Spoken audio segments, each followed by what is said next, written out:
आज का हमारा टॉपिक है रेजिस्टेंस। तो देखो हमने क्या करना है कि जैसे मान लो कि ये एक कंडक्टर है। हमने लास्ट टाइम पे क्या पढ़ा था कि एक कंडक्टर है, उसमें बहुत सारे एटम्स होते हैं, इलेक्ट्रॉन्स उसके अंदर मूव करते हैं और इलेक्ट्रॉन उन पॉजिटिव आयन से टकराते हैं और वो कोलाइड करते करते जिगजैग पाथ फॉलो करते हैं।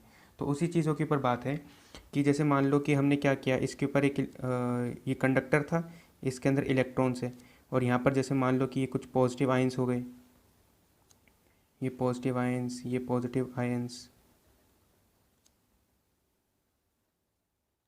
ठीक।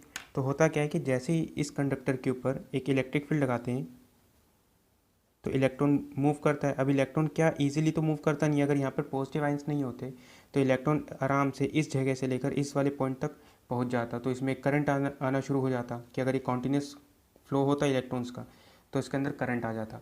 बट होता क्या है कि इलेक्ट्रॉन यहाँ से लेकर यहाँ तक बहुत ईजिली मूव नहीं करता है। वो क्या करता है, वो टकराते हुए चलता है कि पहले इससे जाके टकराएगा और फिर इससे जाके टकराएगा और फिर यहाँ पहुँचेगा।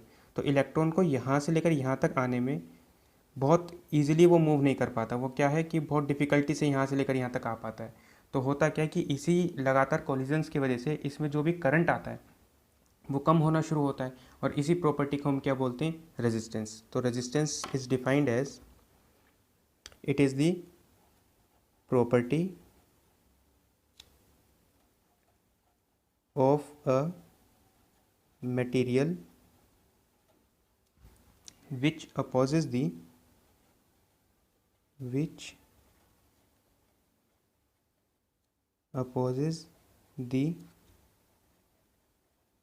फ्लो ऑफ चार्ज कैरियर्स बोलना चाहिए, लेकिन अगर हम कंडक्टर्स की बात करें तो यहाँ पे इलेक्ट्रॉन बोल देते हैं। Which opposes the flow of electrons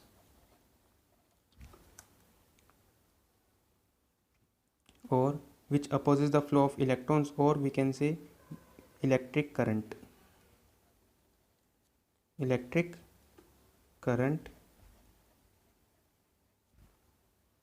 through it. कि resistance is defined as property of a material which opposes the flow of electrons और electric current through the material. तो ठीक है, हम रेजिस्टेंस को डिफाइन कैसे करते हैं। तो रेजिस्टेंस आता क्यों है वो बात तो समझ में आती है कि इलेक्ट्रॉन जो होते हैं वो लगातार कोलाइड करते हुए चलते हैं। तो due to collision of electrons with positive ions, electron can't move easily through the conductor or through the material,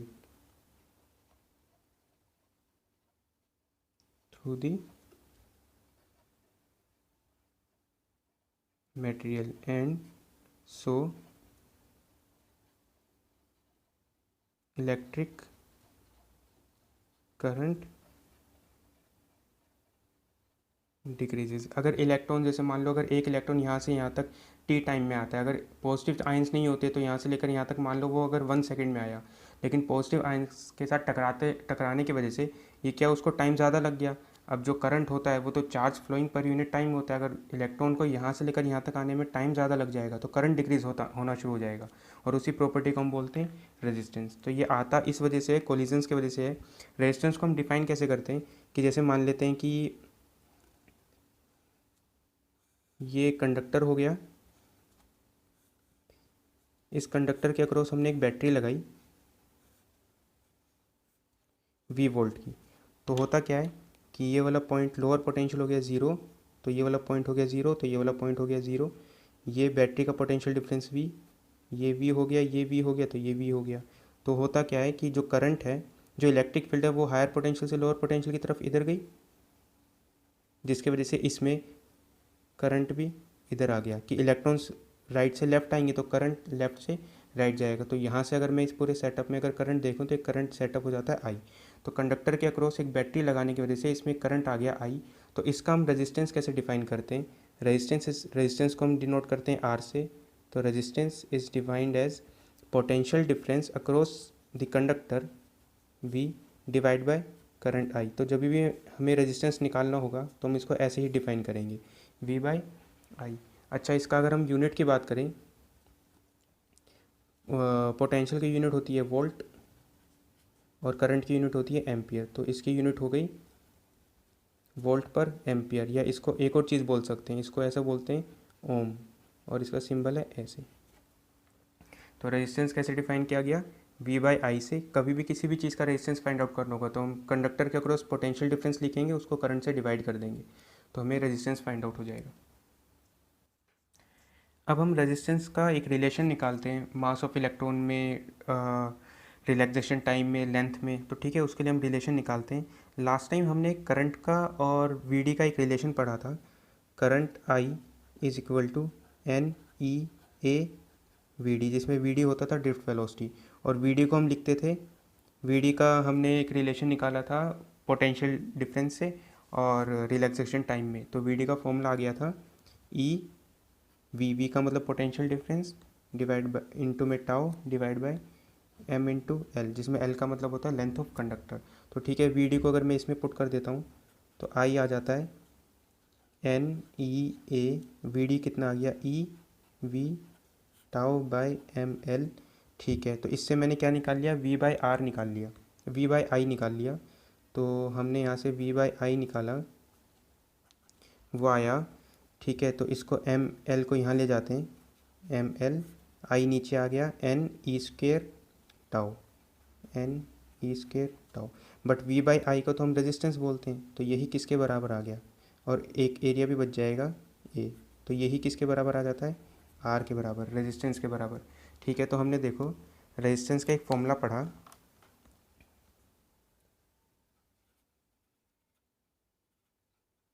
resistance R is equal to, इसको मैं ऐसे लिख देता हूँ, M divide by N E square tau L by A. इसमें देखो सब चीज़ों का हम मतलब जान लेते हैं। जिसमें एम कौन था कि इसमें इलेक्ट्रॉन चल रहे होते हैं कंडक्टर में, तो एम का मतलब हो गया मास ऑफ इलेक्ट्रॉन्स। अच्छा, एन का मतलब हो गया, हमने लास्ट टाइम पे पढ़ा था, एन का मतलब होता है number density of free electron. जितने भी फ्री इलेक्ट्रॉन है उनका नंबर डेंसिटी, मतलब नंबर ऑफ फ्री इलेक्ट्रॉन्स पर यूनिट वॉल्यूम। ई का मतलब हो गया इलेक्ट्रॉनिक चार्ज, ये हो गया 1.6 इंटू 10⁻⁻19 कूलम। अच्छा, जिसमें टाउ का मतलब होता था, ये होता था एवरेज रिलैक्सेशन टाइम। ठीक है, अच्छा, एल का मतलब हो गया लेंथ ऑफ कंडक्टर, और ए का मतलब हो गया cross sectional area, area of conductor. ठीक है, तो ये वाला फॉर्मूला इंपॉर्टेंट है, इसको याद रखना चाहिए हमें। तो रेजिस्टेंस आ गया M L divide by N E square tau into A. ठीक है, और जिसमें ये आर का मतलब क्या हो गया, resistance of a conductor. Resistance का यूनिट होता है ओम। लास्ट लेक्चर में हमने एक टर्म डिफाइन किया था जिसको हमने बोला था conductivity, conductivity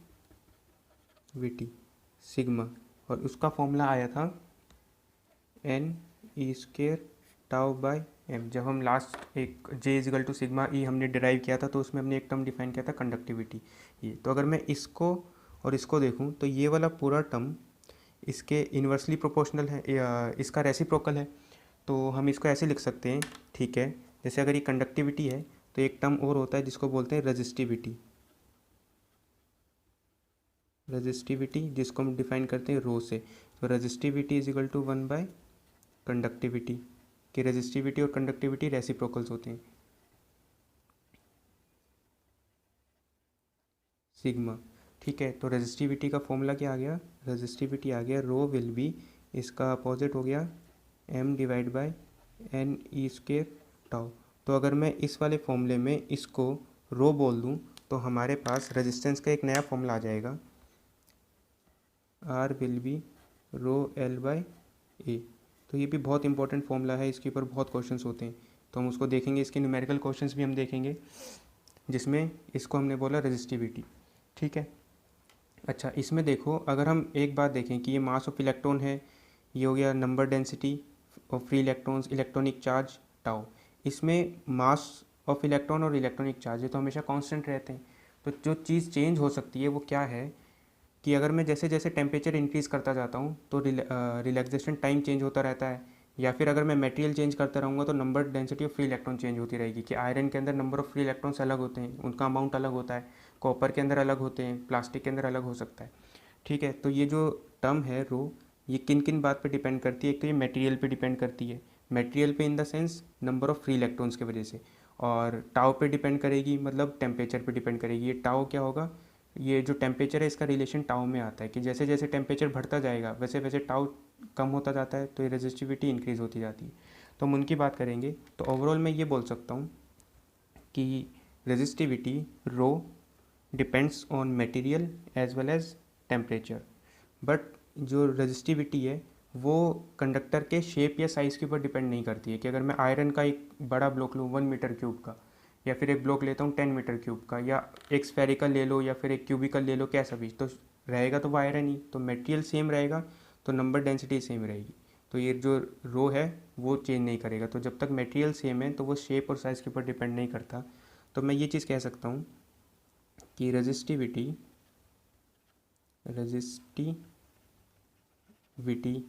row depends on number 1 temperature, number 2 material. ये टेम्परेचर और मटेरियल पे भी डिपेंड करती है बस, मटेरियल ऑफ कंडक्टर। ठीक है। But resistivity does not depend on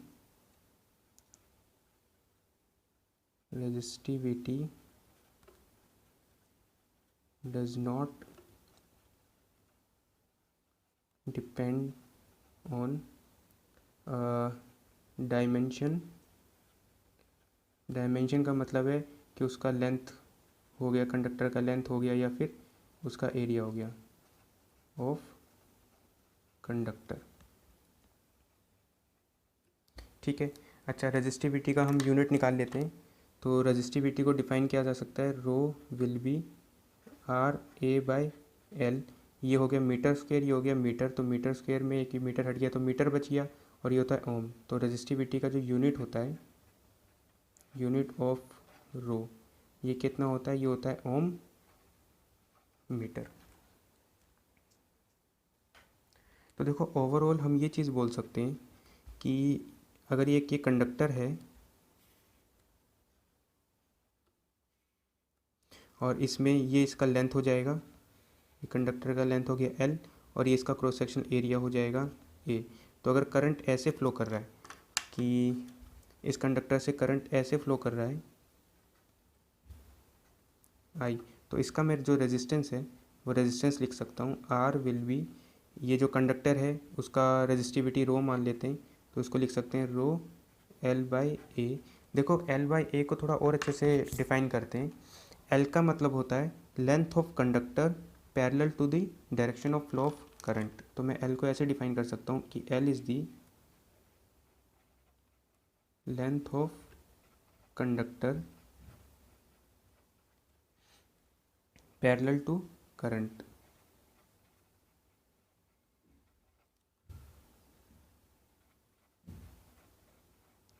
और ए को हमें डिफाइन करना चाहिए cross sectional area of the conductor perpendicular to the current.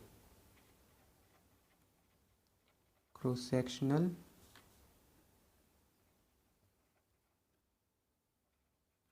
Area of conductor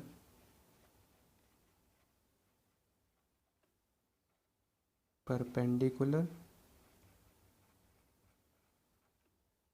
to current. तो ओवरऑल हमें चीज़ें ऐसे सीखनी चाहिए।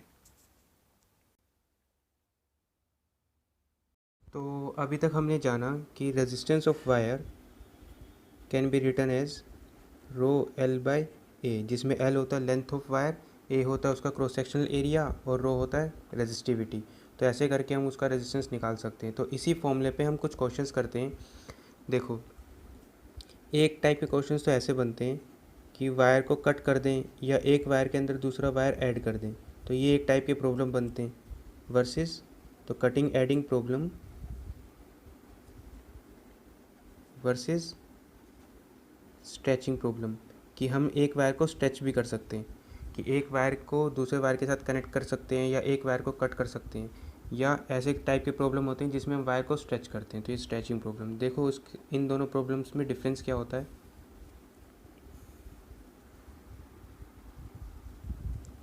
जैसे मानो कि हमारे पास एक ये वायर है जिसका लेंथ एल है और इसका जो भी ये क्रॉस सेक्शन एरिया है वो ए है और इसकी रेजिस्टिविटी रो है। तो हमने इस वाली वायर का रेजिस्टेंस लिखा R will be rho L by A. Now अब इसका ए पार्ट ये है कि now length of wire is double. अब लेंथ को डबल कैसे किया गया? बाय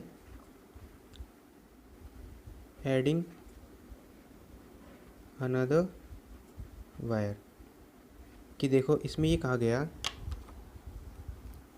कि ये पहले एक ये वायर थी जिसका लेंथ एल था और इसका एरिया ए था, इसके साथ साथ एक वायर लगाई जिसका लेंथ एल है और उसका एरिया ए है, ताकि इसकी टोटल लेंथ कितनी हो गई? डबल। तो जब भी मैंने इस वायर के आगे एक और वायर जोड़ा तो इसमें एरिया का चेंज नहीं आया। तो मैंने इसका रेजिस्टेंस कैसे लिखा? न्यू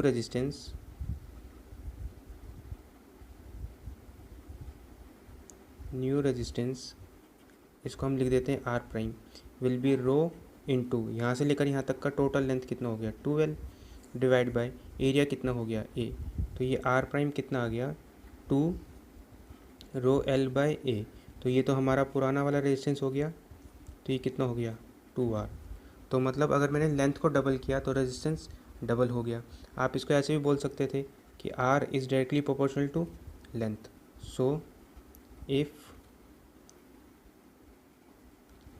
लेंथ इज़ डबल, इसका मतलब है रेजिस्टेंस भी डबल हो जाएगा। लेकिन ये तभी कर सकते हो कि जब इसमें कि हम सिर्फ लेंथ के पैरामीटर को चेंज कर रहे हैं और रो और एरिया कांस्टेंट है। अच्छा, इसमें सेकंड क्वेश्चन ऐसा बन सकता है कि if area of wire is double find new resistance. कि वायर का एरिया कैसे इंक्रीज़ कर सकते हैं? कि जैसे पहले एक ये वायर थी जिसकी लेंथ एल है और उसका एरिया ए है, इसी के साथ में एक और वायर हमने ऐसे लगा दिया जिसकी लेंथ एल है और उसका एरिया ए है, तो एरिया देखो डबल हो गया, लेकिन लेंथ में कोई भी चेंज नहीं आया। तो इसको मैं इसी तरीके से कर देता हूँ कि हम इसको ऐसे बोल सकते हैं कि R is directly proportional to 1/a। So अगर एरिया डबल हो गया, इसका मतलब है जो रेजिस्टेंस है वो कितना हो जाएगा? ये इन्वर्सली प्रोपोर्शनल है, तो रेजिस्टेंस हो जाएगा हाफ। तो न्यू रेजिस्टेंस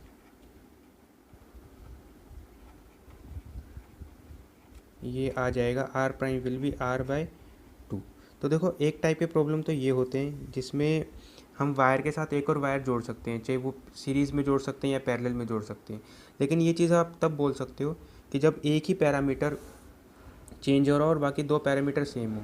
जैसे पार्ट ए में क्या था कि पार्ट ए में हमने लेंथ के साथ एक और लेंथ जोड़ा था, तो इसमें एरिया सेम था, रो सेम था, तो R is directly proportional to length आ गया था, तो लेंथ डबल कर दिया, रेजिस्टेंस डबल हो गया। लेंथ ट्रिपल तो रेजिस्टेंस ट्रिपल हो जाएगा।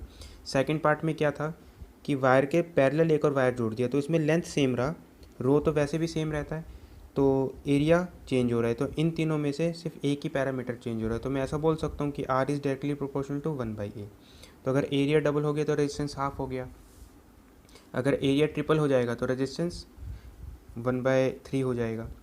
ठीक है, इसके साथ में देखो स्ट्रेचिंग प्रॉब्लम क्या होते हैं कि इसमें ये कहता है कि जो भी लेंथ है, किसी भी वायर का जो लेंथ है उसको इंक्रीज़ कर रहे हैं, लेकिन उसके साथ कोई नई वायर नहीं जोड़ते। मतलब शुरू में एक वायर ऐसे था L, इसका एरिया A था, तो इसका हम रेजिस्टेंस लिख सकते हैं R will be rho L/A। लेकिन मैंने क्या किया, इसको स्ट्रेच किया, A पार्ट इसमें। Now length of wire is stretched to double its length. Again question वैसा ही है कि लेंथ को डबल किया, लेकिन इस वक्त वायर को स्ट्रेच किया गया है। तो देखो, अगर किसी भी चीज़ को स्ट्रेच करते हो तो उसका वॉल्यूम कांस्टेंट होता है, वॉल्यूम विल बी कांस्टेंट। तो किसी भी चीज़ को अगर स्ट्रेच करोगे तो उसका वॉल्यूम सेम रहेगा। तो देखो, इसको आप ऐसा कर सकते हो कि अगर मैंने इसकी लेंथ को इंक्रीज़ किया तो इसका एरिया कम हो जाएगा। तो या तो एरिया को लेंथ में कन्वर्ट करो या लेंथ को एरिया में कन्वर्ट करो। जैसे अगर ये लेंथ के ऊपर क्वेश्चन दिया गया है तो मैं क्या करता हूँ, मैं एरिया को लेंथ में कन्वर्ट कर लेता हूँ। कैसे कि मैंने क्या किया कि रेजिस्टेंस को R लिखा, R विल बी L/A। मैंने दोनों को, L को मल्टीप्लाई किया और L को डिवाइड किया, तो A इंटू L इसका वॉल्यूम हो जाएगा, और यहाँ पे ये L² हो गया। तो रेजिस्टेंस कितना हो गया, रो L² वॉल्यूम। तो अब देखो, इसमें भी रो और वॉल्यूम तो सेम है, तो R is directly proportional to L²। तो मैं इसमें ऐसा बोल सकता हूँ कि resistance is directly proportional to L²। So if length is double, इसका मतलब है जो रेजिस्टेंस है वो कितना हो गया है, वो 4 टाइम्स हो गया। तो न्यू रेजिस्टेंस, जो नया रेजिस्टेंस आएगा वो कितना, R', वो कितना हो जाएगा, पुराने वाले का 4 टाइम्स हो जाएगा, तो ये हो जाएगा 4R। तो ये आप लिख सकते हो 4 रो L/A। जैसे इसमें लेंथ डबल करने पे रेजिस्टेंस डबल हो गया था, लेकिन अगर मैं लेंथ को स्ट्रेच करता हूँ और लेंथ को मैंने डबल किया स्ट्रेचिंग से, तो रेजिस्टेंस कितना हो गया, 4 टाइम्स। अच्छा, इसमें एरिया के ऊपर भी क्वेश्चन हो सकता है कि if area of wire is compressed to half of its initial area, find new resistance। तो देखो, हम स्टार्ट तो यहीं से करेंगे कि जो रेजिस्टेंस होगा वो रो L/A होगा। अब वो एरिया को चेंज कर रहा है, वो लेंथ के ऊपर कमेंट नहीं कर रहा है। हमें ये बात पता है कि अगर एरिया कम होगा तो लेंथ तो इंक्रीज़ होना ही है।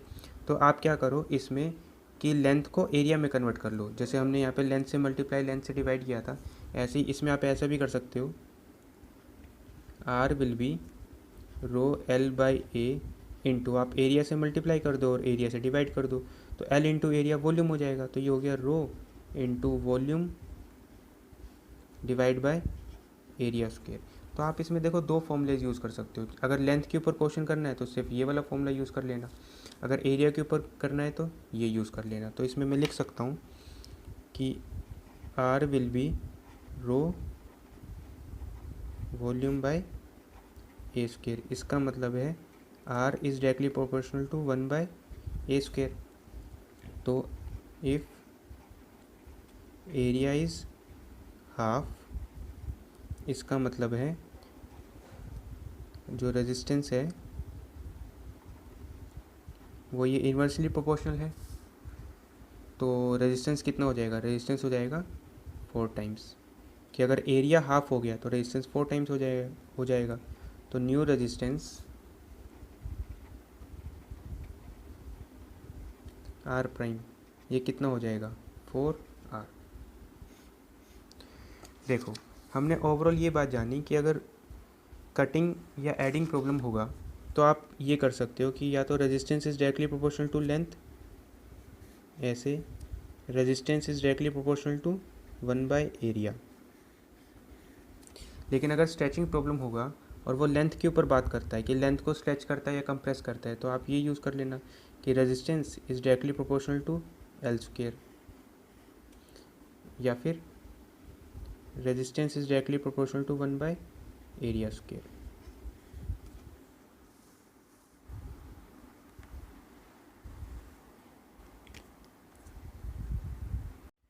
तो स्ट्रेचिंग प्रॉब्लम में थोड़े और नए टाइप के क्वेश्चंस की बात करते हैं। तो इसमें जो पहला क्वेश्चन है वो दिया गया है, if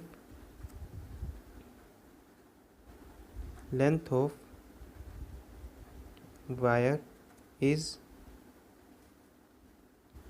increased by 20%, then find percentage change in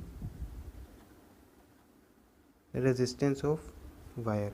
ठीक है, तो किसी भी वायर का अगर आप लेंथ चेंज करते हो तो उसका रेजिस्टेंस चेंज होता है, इसी वजह से उसमें परसेंटेज चेंज आता है।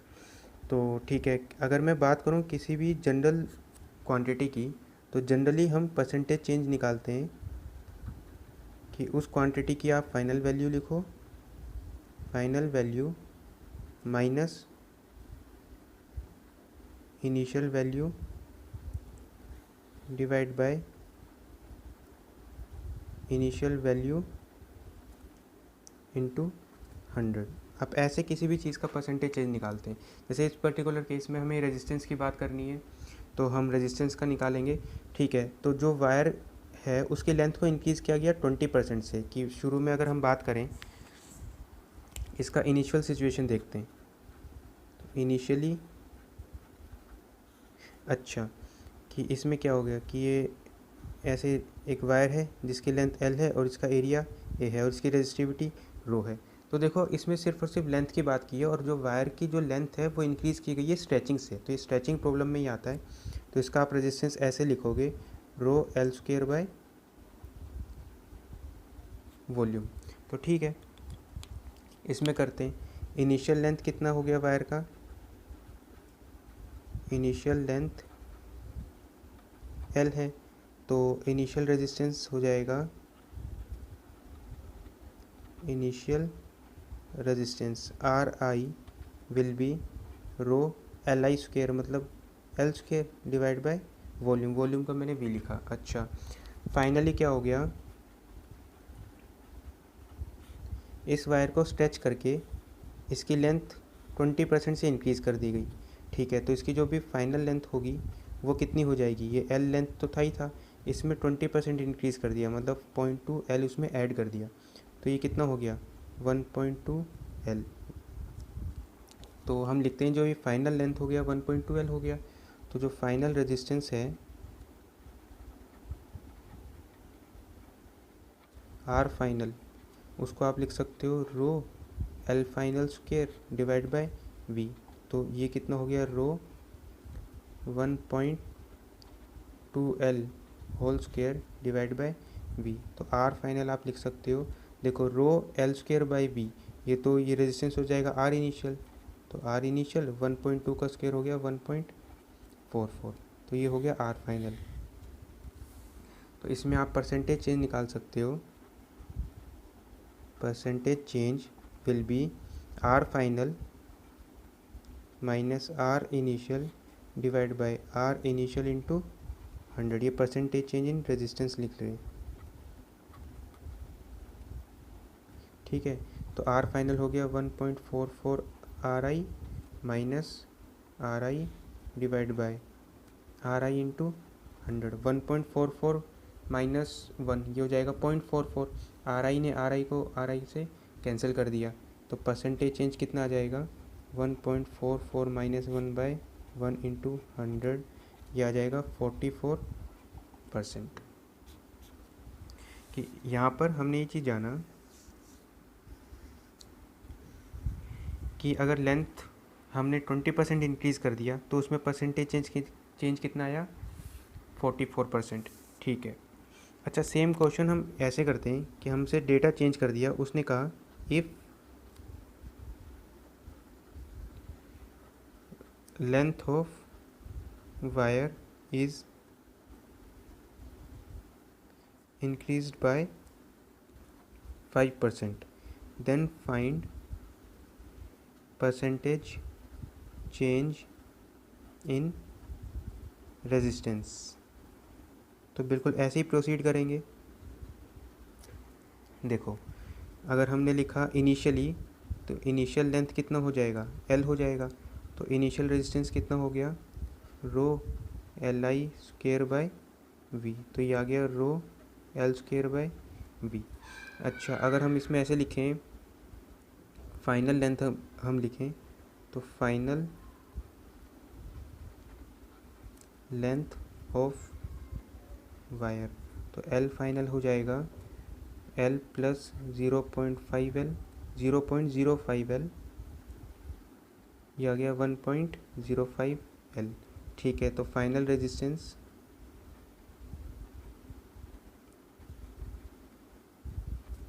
आर फाइनल, उसको आप ऐसे लिख सकते हो rho L final square by V. तो ये हो जाएगा rho L square by V 1.05 का होल स्क्वेयर। तो ये आर फाइनल विल बी, ये तो हो गया आर इनिशियल, और इसमें हम लिख सकते हैं 1.05 का स्क्वायर हो जाएगा, ये हो जाएगा 1.1025। तो परसेंटेज चेंज आ गया R final 1.1025 R initial minus R initial divide by R initial into 100। तो इसको अगर जब लिखोगे तो ये 1 में से चले जाएगा, तो ये हो जाएगा 10.25%। तो इसको अप्रॉक्सीमेटली हम बोल सकते हैं 10%। ठीक है। देखो, इसमें भी क्या हुआ कि कोई प्रॉब्लम नहीं है, बस इसमें ये था कि परसेंटेज चेंज बहुत छोटा था, तो इसलिए उसमें जैसे 1.05 का स्क्वायर करना, फिर उसको इसमें से माइनस करना, ऐसे करके हम प्रोसीड कर सकते हैं। लेकिन इसका एक और दूसरा मेथड भी है। ठीक है, हम देखो रेजिस्टेंस लिखते हैं R will be rho L square by V. अगर ये जो परसेंटेज चेंज इन लेंथ है ये बहुत ही छोटा है, तो मैं इसको एरर की तरह, इस वाले क्वेश्चन को एरर की तरह ट्रीट कर सकता हूँ कि परसेंटेज चेंज इन रेजिस्टेंस, इसको लिखा हमने delta R by R into 100 will be, ये देखो, इसको अगर मैं एरर की तरह ट्रीट करता हूँ तो रो और वी ये तो कांस्टेंट क्वांटिटी है, इसमें तो परसेंटेज चेंज कुछ भी नहीं आएगा, इसमें तो ज़ीरो हो जाएगा। तो ये कितना आ जाएगा 2 डेल्टा एल बाई एल, मतलब मैंने इसको एरर की तरह ट्रीट किया है, इंटू 100। अब मुझे delta L by L into 100 इसकी जो वैल्यू है, इसकी वैल्यू गिवन है 5%, तो मैंने इसको कितना लिखा 2 इंटू 5, ये आ गया 10%। तो देखो सेम ही चीज़ है, लेकिन इसमें क्या है, अगर हम इस तरीके से प्रोसीड करेंगे तो हो सकता है कैलकुलेशन में हमें थोड़ा सा टाइम लग जाए। तो अगर अगर हम इसको इस तरीके से सोल्व करते हैं तो क्वेश्चन जल्दी हो जाता है। लेकिन इसमें इम्पॉर्टेंट बात क्या है कि ये वाला मेथड आप तभी यूज़ कर सकते हो जब परसेंटेज चेंज बहुत ही छोटा हो, जैसे 5% बहुत बड़ा चेंज नहीं है, ऐसे ही 5%, 7%, इसके लिए आप ये वाला फॉर्मूला यूज़ कर सकते हो। लेकिन 20% का चेंज बहुत बड़ा चेंज हो जाएगा, तो उसमें आप इस तरीके से नहीं कर सकते, तो आपको इस मेथड से ही करना पड़ेगा। तो ठीक है, इसमें हम इसको लिख लेते हैं, इसका कंडीशन लिख लेते हैं कि कब कौन सा मेथड यूज़ करना है। ठीक है, इसको मैं बोल देता हूँ एरर मेथड,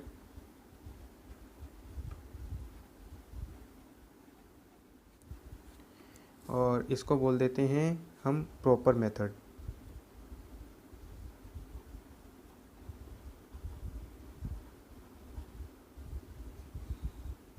ठीक है, तो हम उसको ये देखते हैं कि हम एरर मेथड कब यूज़ कर सकते हैं और प्रॉपर मेथड कब यूज़ कर सकते हैं। देखो, अगर मैं इस वाले क्वेश्चन में एरर मेथड यूज़ करता तो इसमें देखो delta L by L into 100 की वैल्यू कितनी दी गई है, 20% दी गई है, तो 2 इंटू 20 ये हो जाता 40%, जबकि इसका एरर 40% नहीं है। ठीक है, अगर मैं इस वाले क्वेश्चन को एरर मेथड से सोल्व करता तो आंसर चेंज हो जाता, क्योंकि 44% और 40% में काफ़ी चेंज होता है। लेकिन 10.25% और 10% में ज़्यादा चेंज नहीं है। तो अगर if percentage change in given value is less than equal to 10%, then use error method. If percentage change in given values is greater than 10%, then use proper method. अगर इन क्वेश्चन में दिया गया होता कि if length of wire is increase by 7%, मतलब वो 10% से छोटा है, तो 7 इंटू 2 ये हो जाता 14%। बट अगर इसी में दिया गया है कि लेंथ इज़ इंक्रीज बाय 12%, तो 12% 10 से बड़ा हो जाता है, तो हमें प्रॉपर मेथड से उसको करना चाहिए। नेक्स्ट क्वेश्चन है, there are 3 wires made up of same material having mass ratio 1:3:5 and length ratio 5:3:1, then find the ratio of their resistances। अच्छा, जितने भी वायर्स हैं सब सेम मटेरियल्स के बने हुए हैं, इसका मतलब है सबका जो डेंसिटी रहेगा, डेंसिटी D, वो सबका सेम रहेगा। अच्छा, और सबकी जो रेजिस्टिविटी होगी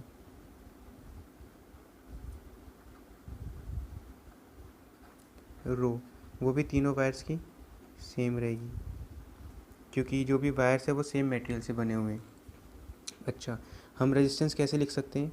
resistance will be rho L square by volume.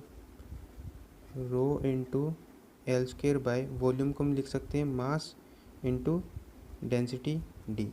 तो देखो ये हमें क्या कहता है, ये हमें कहता है कि जो रेजिस्टेंस है this is directly proportional to, सबके लिए रो और डेंसिटी सेम है, तो resistance is directly proportional to L square by M. अब हमें गिवन है M1 ratio M2 ratio M3, ये है 1:3:5, L1 ratio L2 ratio L3, ये गिवन है 5:3:1। इसका मतलब है R1 ratio R2 ratio R3, ये हो जाएगा कि since rho is directly proportional to L square by M, तो हम इसको लिख सकते हैं L1 square by M1 ratio L2 square by M2 ratio L3 square by M3। तो ये आ जाएगा L1 L2 L3 का स्क्वायर, अगर हम करें तो 1 का स्क्वायर आ गया 1, ठीक है। M1 कितना हो गया, ये हो गया 1, रेशियो ये हो जाएगा L1 कितना है 5 है, तो 5 स्क्वायर, L2 स्क्वायर कितना हो गया 3 स्क्वायर, और L3 स्क्वायर कितना हो गया 1 स्क्वायर, डिवाइड बाय ये M1 M2 और ये M3, ठीक है। तो इसको मैं एक 3 से एक 3 यहाँ कट कर देता हूँ। ओवरऑल इसको इंटीजर बनाएंगे तो R1 ratio R2 ratio R3, ये एक 3 से एक 3 चले जाएगा, इसको 5 से मल्टीप्लाई कर दो तो 25 इंटू 5 125 रेशियो 3 इंटू 5 15 रेशियो 1।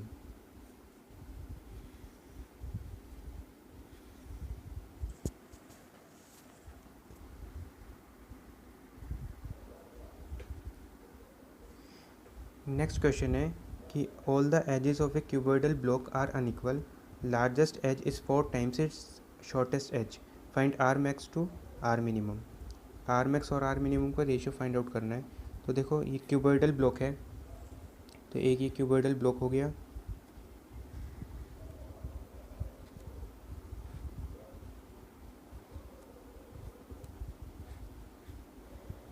तो ये इसका लार्जेस्ट एज हो गया, इसको मैंने ए बोल दिया, ये बी हो गया और ये सी हो गया। लेट से जो सी है ये इसका शॉर्टेस्ट एज है। तो अगर ये शॉर्टेस्ट एज हुआ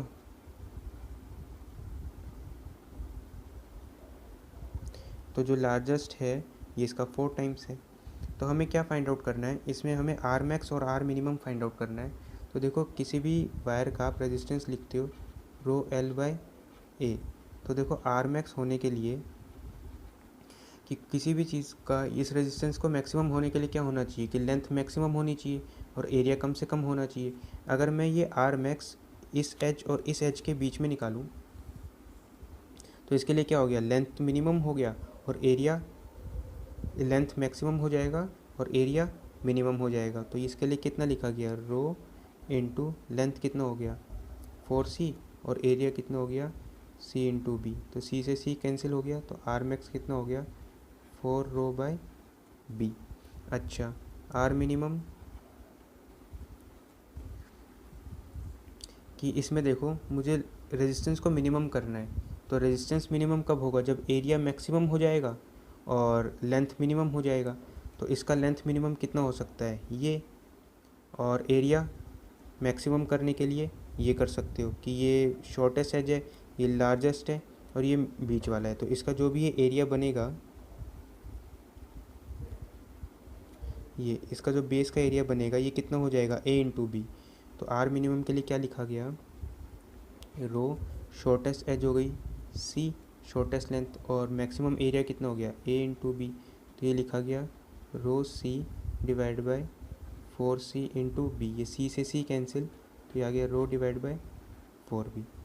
तो R max to R minimum is equal to, जब इसको और इसको डिवाइड करेंगे तो कितना हो जाएगा, रो बी से रो बी कैंसिल हो जाएगा, ये ऊपर 4 बचेगा डिवाइड बाय ये नीचे 1/4 बचेगा, तो ये हो जाएगा 16।